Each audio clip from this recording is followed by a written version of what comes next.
Parmi les autres effets marquants d'Ableton Live, on peut retrouver à l'intérieur d'Audio Effects l'outil Overdrive. L'overdrive placé sur certains éléments va vous permettre de rajouter de la saturation, vous permettre de réinjecter une certaine forme de saturation qui va faire entre guillemets clipper, c'est-à-dire ça va être une saturation un peu analogique, c'est-à-dire vous allez réinjecter une forme de signal avec de la saturation qui va produire un certain effet sur le son. Ça va soit vous le rendre plus mordant, soit vous amener un peu de chaleur dans une certaine saturation, soit une certaine distorsion qui sera intéressante. Donc nous allons placer l'effet en question sur la basse, notre première basse, pour voir de quoi il s'agit. Alors, vous allez voir que vous allez pouvoir, encore une fois, placer l'effet sur une certaine fréquence. Donc là, vous avez le contrôle de la fréquence qui se trouve ici à gauche, et à droite, vous avez toujours le facteur Q qui vous permet de plus ou moins élargir votre sélection.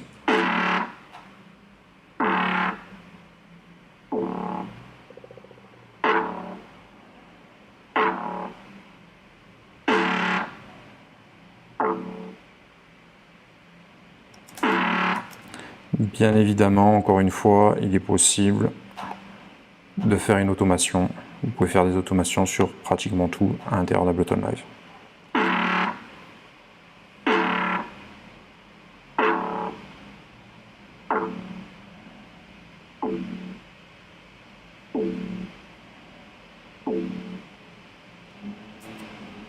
Voilà, c'était un exemple. Donc, premier réglage.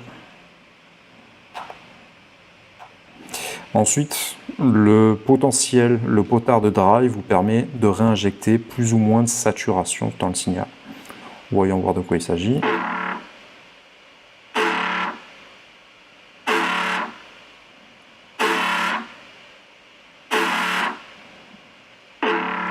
Au niveau du tone, ça va changer un peu la couleur du son.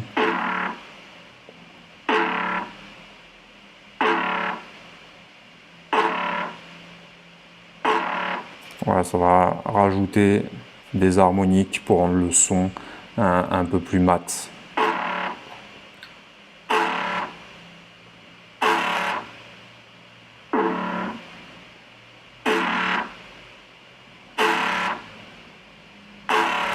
Vous voyez que ça modifie. Excusez-moi. Vous voyez que ça modifie considérablement la couleur du son en question. Ensuite, vous pouvez agir également sur la dynamique. Donc avec plus ou moins de dynamique, vous verrez que vous aurez plus ou moins d'attaque dans le son.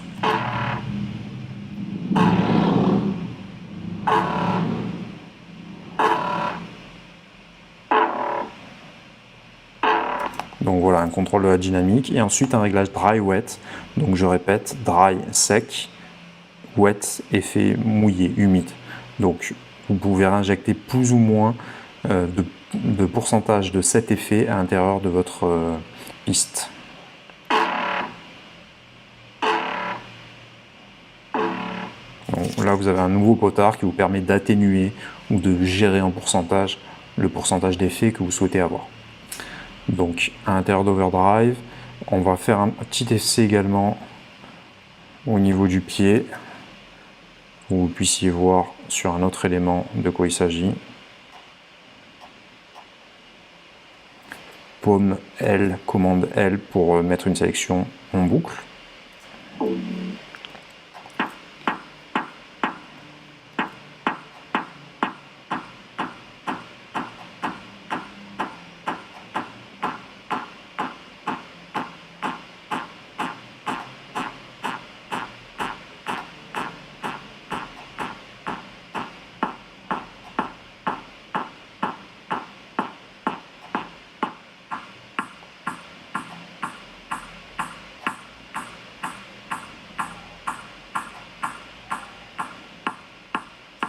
Donc vous l'aurez compris, l'outil Overdrive permet d'avoir des multiples fonctions et permet vraiment de jouer à la fois sur la dynamique sur l'enveloppe, c'est-à-dire avoir un côté plus ou moins mordant dans le son, c'est-à-dire que vous allez pouvoir moduler vraiment l'enveloppe du son et jouer également sur sa couleur. Donc voilà, si vous avez certains éléments, il suffit parfois d'un peu de réglage pour obtenir un son désiré.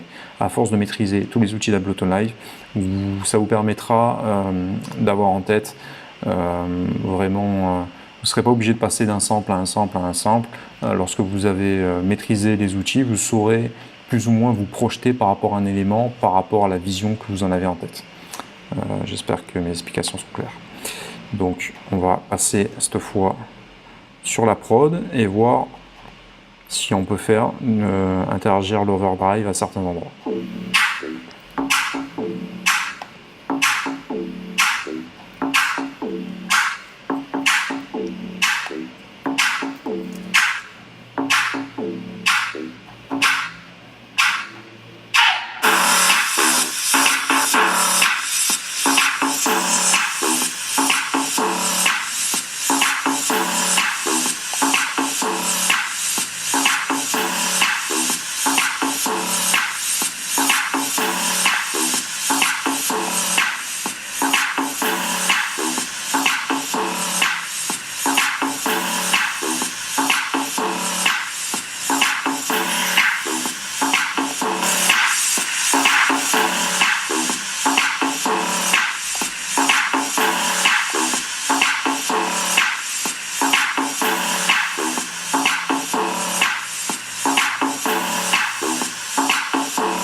Donc voilà un effet d'overdrive en situation utilisé dans un certain contexte.